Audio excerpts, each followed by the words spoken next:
തല്ലിക്കുട്ടി എടുത്ത ഇത് എന്തോ പടത്തിൻ്റെ പോപ്പുലാരിറ്റിക്ക് വേണ്ടി സ്വയം സൃഷ്ടിച്ച ഒരു സംഭവമാണെന്ന് എനിക്ക് തോന്നുന്നു. വിവാദമായിട്ട് എടുക്കേണ്ട ഒരു ആവശ്യം ഇതിൽ കാണുന്നില്ല. ശരിക്കും പറഞ്ഞു കഴിഞ്ഞാൽ ആവശ്യമില്ലാതെ വലിച്ചഴിച്ച ഒരു വിവാദമെന്നാണെങ്കിൽ പറയാം. സർക്കാരിനെ കുറിച്ച് ഉള്ള ഒരു ഭാഗം ഒഴിവാക്കാൻ വേണ്ടിയാണ് ഈ പേരിനെ ചൊല്ലി ഒരു തർക്കം വന്നെന്നാണ് തോന്നുന്നത്. അത് സർക്കാരിനെയാണ് ഇത് കൂടുതൽ ഈ സിനിമയിൽ ബാധിക്കുന്നത്. കംപ്ലീറ്റ് സർക്കാരിനെ പറ്റിയാണ്.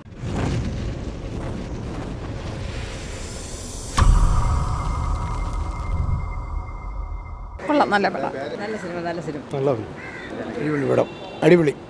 നല്ല മൂവിയാണ്. ഫൈൻ. ഇല്ല അതിൻ്റെ ആവശ്യമൊന്നുമില്ല. ചിന്താമണി കൊലക്കേസ് പോലെ ഒന്നുമല്ല, എന്നാലും കൊള്ളാം, പടം കൊള്ളാം. നല്ല സിനിമ. ശരിക്കും മൊബൈലിൻ്റെ ആ പ്രശ്നത്തിനെ കുറിച്ചൊക്കെ ഉള്ളത് കുട്ടികൾ അറിഞ്ഞിരിക്കേണ്ട കാര്യങ്ങൾ കൊള്ളാം, നന്നായിട്ടുണ്ട്.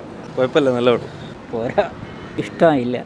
കഥ ശരിയല്ലെന്ന് തോന്നുന്നു. പൊതുവെ ലാസ്റ്റ് ഭാഗമൊക്കെ കഥ ശരിയായിട്ടില്ല. കുഴപ്പമില്ല, എന്നാലും പോരാ. അത്ര ശരിയായില്ല. അതൊരു തല്ലിക്കുട്ടി എടുത്ത അതുകൊണ്ട് എനിക്ക് തോന്നുന്നു. രാഷ്ട്രീയമാണോ എന്ന് ചോദിച്ചാൽ അല്ല, എന്നാൽ അവസാനം രാഷ്ട്രീയമാണ്. അത് അവസാനം രാഷ്ട്രീയപരമായിട്ട് ഒരു പ്രത്യേക വിഭാഗക്കാർക്ക് വേണ്ടി രൂപപ്പെടുത്തിയ ഒരു സംവിധാനം എന്നുള്ളതാണ് എനിക്ക് തോന്നിയിട്ടുള്ളത്. ഇല്ല, അങ്ങനെ ഒരു സംശയത്തിന് ഞാനത് ആദ്യമേ പറഞ്ഞു. ഇത് എന്തോ പടത്തിൻ്റെ പോപ്പുലാരിറ്റിക്ക് വേണ്ടി സ്വയം സൃഷ്ടിച്ച ഒരു സംഭവമാണെന്ന് എനിക്ക് തോന്നുന്നു. ഒന്നും തോന്നില്ല. കൊള്ളാം, സിനിമ കൊള്ളാം, കുഴപ്പമില്ല. വിവാദത്തിൻ്റെ ഒരു ആവശ്യമുണ്ടെന്ന് തോന്നിയില്ല. അതൊരു എന്താ പറയുക, വിവാദമായിട്ട് എടുക്കേണ്ട ഒരു ആവശ്യം ഇതിൽ കാണുന്നില്ല. ഇത് ഒരു ശരിക്കും പറഞ്ഞു കഴിഞ്ഞാൽ ആവശ്യമില്ലാതെ വലിച്ചഴിച്ച ഒരു വിവാദമെന്നാണെങ്കിൽ പറയാം. പരോക്ഷമായിട്ടൊക്കെ വന്നിട്ടുള്ളതായിട്ട് തോന്നുന്നുണ്ട്, പക്ഷേ അതൊരു വലിയ പ്രശ്നമായിട്ട് തോന്നിയിട്ടില്ല. അതൊരു പുതിയ മെസ്സേജാണ് ശരിക്കും പറഞ്ഞാൽ. കണക്റ്റാവുന്ന സംഭവം തന്നെയാണ്. അഭിനയമൊക്കെ കൊള്ളാം, കുഴപ്പമൊന്നുമില്ല, എല്ലാവരും നന്നായിട്ടുണ്ട്.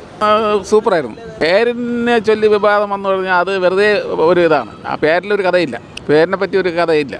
ഇത് കഥ ഞങ്ങൾ ഉദ്ദേശിക്കുന്ന ഈ സർക്കാരിനെ കുറിച്ച് ഉള്ള ഒരു ഭാഗം ഒഴിവാക്കാൻ വേണ്ടിയാണ് ഈ പേരിനെ ചൊല്ലി ഒരു തർക്കം വന്നെന്നാണ് തോന്നുന്നത്. അത് സർക്കാരിനെയാണ് ഇത് കൂടുതൽ ഈ സിനിമയിൽ ബാധിക്കുന്നത്. കംപ്ലീറ്റ് സർക്കാരിനെ പറ്റിയാണ്. ഇന്നത്തെ സർക്കാരിൻ്റെ നിലപാടിനെ കുറിച്ചാണ് പറയുന്നത്. കൂടുതലും ഈ നമ്മളെ അന്യ സംസ്ഥാന തൊഴിലാളികൾ കാണിക്കുന്ന വൃത്തികേടിനെ കുറിച്ചാണ് ഇത് കൂടുതലും കാണിക്കുന്നത്. ഫിലിം നല്ല രീതിയിൽ നന്നായിട്ട് എടുത്തിട്ടുണ്ട്. ഈ ശരിക്കും പറഞ്ഞാൽ ഈ പറഞ്ഞ ഈ ബംഗാളികളിൽ ചെയ്ത വൃത്തികേടിനെ കുറിച്ച് എടുത്ത് കാണിക്കുന്നു. അതിനെക്കുറിച്ചാണ് ഈ വിവാദം വന്നേക്കുന്നത്. അല്ല പേരിനെ കുറിച്ചില്ല, ഒരു പേരിലെന്തിരിക്കുന്നു. സുരേഷ് ഗോപി ഉഷാറായിട്ട് ചെയ്തിട്ടുണ്ട്, നല്ല രസമായിട്ട് ചെയ്തിട്ടുണ്ട്. വിവാദങ്ങളായിട്ട് ഇതിന് ബന്ധങ്ങളൊന്നും എനിക്ക് തോന്നിയിട്ടില്ല. അതിപ്പോൾ വെറുതെ പേരിൻ്റെ മേലിൽ മാത്രമായിരുന്നില്ല, അതൊരു വിഷയമായിട്ട് എനിക്ക് തോന്നിയിട്ടില്ല. പിന്നെ നല്ലൊരു കുറ്റാന്വേഷണ കഥയാണ്, എല്ലാവർക്കും കണ്ടിരിക്കേണ്ട സിനിമ പോലെ തോന്നുന്നുണ്ട്. നല്ലൊരു മെസ്സേജ് പാസ് ചെയ്യുന്നുണ്ട്.